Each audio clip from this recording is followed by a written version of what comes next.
From this dry and buhaghag hair, ito lang naman yung ginawa natin para ma-achieve itong kanyang bouncy, shiny na wavy hair. So, ito yung proof natin na kahit buhaghag yung buhok ninyo, kayang-kaya pa rin natin yung pagandahin. Sa lahat na magsa-style ng kanilang hair, ang pinakaunang step is kailangan basa yung buhok natin. Kaya gumamit ako dito ng spray bottle with water para basain ulit yung buhok niya.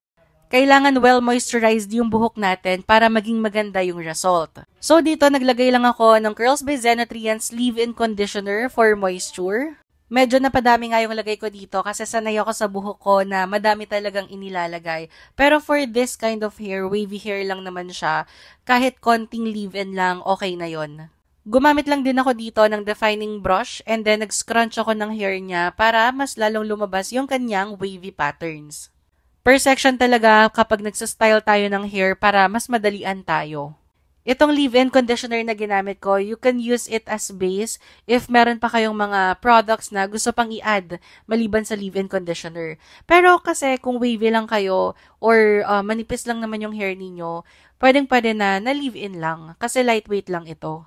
So after nating mag-style ng hair, ginamitan ko lang din siya ng hair blower with diffuser para matuyo ng mabilis yung kanyang hair. And this is the final result. O diba? Wavy hair na siya.